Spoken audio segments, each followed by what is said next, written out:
what that really feels like is a real missed opportunity.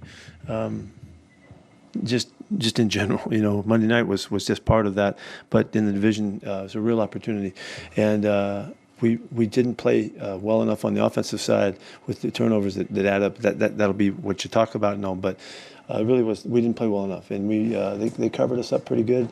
I'm anxious to see the film. I was surprised that they did such a nice job on defense, on pass defense against us.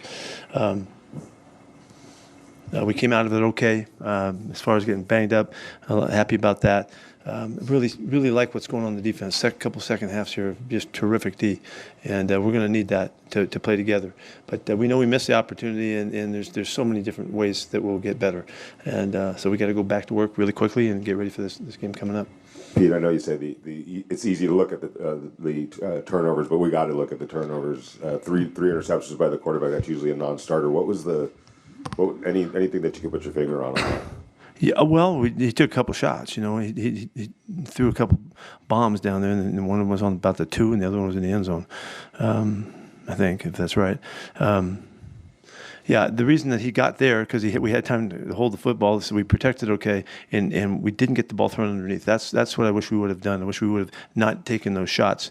And they looked a little like we had to score quick or something. I don't feel like that when we play is the way that we should ever play. But so we got to take what's there, and we got to take a look at the film. And I got to see why that happened like that. Just surprised. We haven't looked like that at all at any time. So it's the first time that came up. Pete, Gino tonight a couple of times obviously looked like he was limping. Did his health have anything to do with that performance? No, he was all right. I mean, he took off and ran and made some yards too. There was a little something from last week, but it wasn't bothering him. He was okay. He made it through all the tests and all of that. So I think he'll feel more confident, as he goes out again, comes back, but maybe push it. But I don't think that was a big issue tonight. Pete, two-parter, if you would. If we can go back to your first answer on Gino and the picks, just in general, overall, his decision-making tonight, your thought process, and I know you said he had to take, or he took a couple of shots, whether he wanted to or not, but just the overall of his decision-making. And second, with Brock Bowers coming in banged up, little limited, did that play a role in play calling and maybe adjustments in terms of targeting? I got to talk to Chip about that. We were concerned about it. I mean, we practiced one day during the week, and he seemed okay and all that, but you saw us go to him more in the second half because he survived the first half and made it through it. I thought like we were impatient with the throwing game, and that's why the ball went down the field so far, and I don't think we needed to do that. And so, but again, I don't want to talk too much until I see the film about the specifics of that. But it's disappointing. I know that the picks are a big issue, but that's not my concern. My concern is why we didn't get the ball thrown and caught underneath, and we wound up taking those shots. Pete, first drive of that second half, 11-plus minutes, I think 5 third-down conversions. What did you like on that drive, and how did that mirror what you guys worked on? Yeah, we were 50% on third down in this game, and that should generally get you a chance to hold the football and move it. Well, I thought we converted well, and that's what happened. Did you say there was 5 third downs on that drive? Yeah. Well, that's what happened on that drive, and there were 3rd and 5s, and I think we might have hit a 3rd and longer than 11 or 12 one time. Jacoby did a great job making his plays and his catches. So we're capable of throwing the ball like that, and we're capable of being that kind of showing that kind of consistency. We have to stay patient, and I think if I was going to say a word, it felt like we were impatient at times in this game.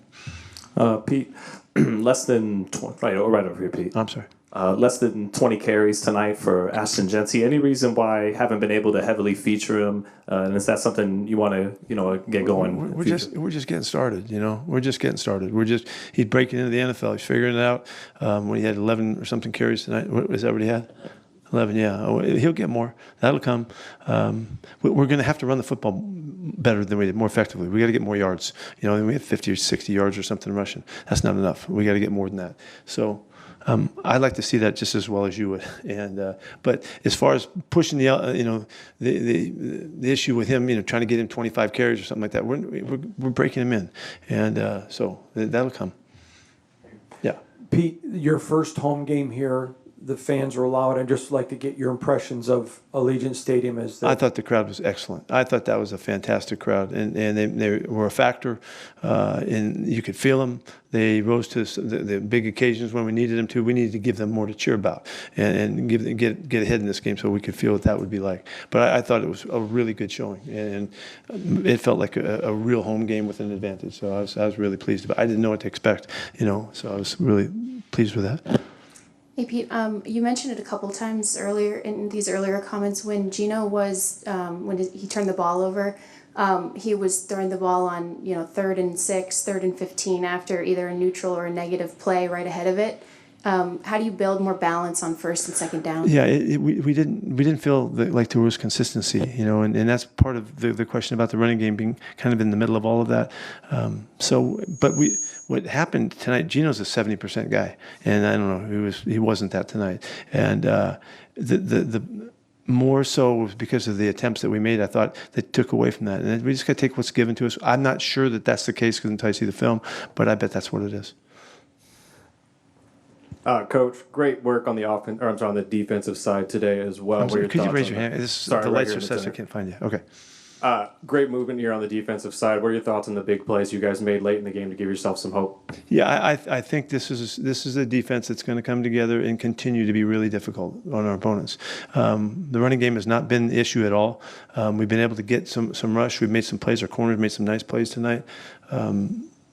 You got to give credit to Justin Herbert. He's a really good player, and he made good decisions and good choices. And when he had his open guy, he made the big play. That was just a crushing play because it was an easy play for us to defend, and we just got caught up a little bit and misread the big corner route that the guy ran. But other than that, I thought the whole night was good defense. I thought they rose to the occasions. I think it was 4 for 13 or 14 on 3rd downs, big time there. The running game wasn't there. We had a couple sacks.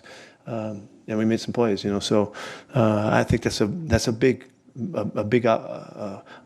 positive side of what we've shown here in the first couple of weeks. That those guys can go. We got to keep it going. What just happened doesn't mean nothing. Well, what are we going to do now? That's what's going to count. So we got to come back against the Commanders and get rolling. Pete, right here. Yeah, thank you. Gino is someone has the utmost confidence in his arm, and he's willing to throw the ball and sometimes in double, triple covers. But is there a time where you kind of have to pull him to the side and say, "Hey, we can't"?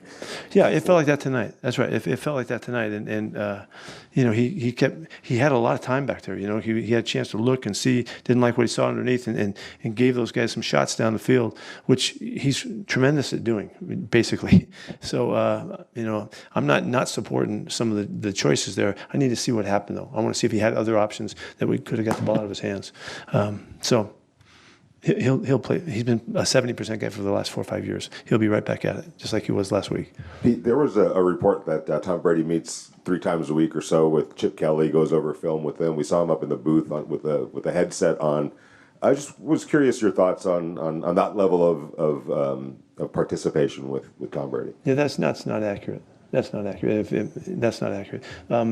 We have conversations. I talk to Tom. Chip talks to Tom regularly. I mean, we have a tremendous asset, and so and we all get along well, and we respect each other, and so we just talk, about life and football and whatever it comes, and he has great insight. So we're lucky to have him as an owner.